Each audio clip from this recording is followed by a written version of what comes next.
Bonjour à tous et à toutes et bienvenue dans cette vidéo consacrée aujourd'hui à la bienveillance pour soi. Alors qu'est-ce que la bienveillance pour soi? C'est le fait de prendre soin de nous-mêmes. Plus précisément, de tenir compte de nos besoins et de nos limites. Nos besoins et nos limites évoluent tout le temps. D'un jour à l'autre, ils sont différents et même dans une même journée, ils changent également. Donc plus nous tenons compte de nos besoins et de nos limites, plus nous pouvons adapter nos activités en fonction. Alors pourquoi c'est important?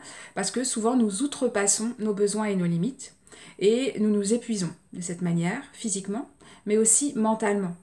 Puisque au bout d'un moment, on accumule une tension dans notre esprit est de plus en plus tendu et en fin de journée, et même au-delà, on n'est pas bien.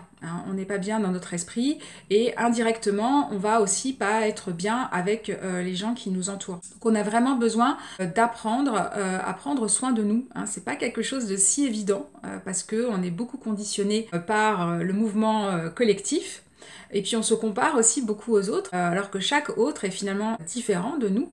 On a besoin d'apprendre à tenir compte de notre propre rythme, de nos propres besoins et nos propres limites.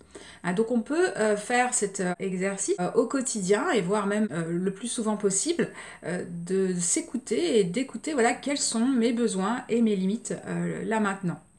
Et plus je vais en tenir compte, plus finalement je vais être aussi efficient dans ma vie en général. Voilà, et je vais prendre soin de moi.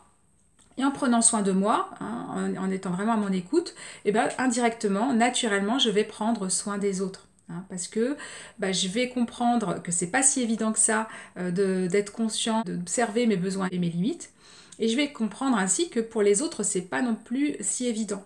Et je vais pouvoir respecter aussi leur rythme et être donc plus bienveillant à leur égard.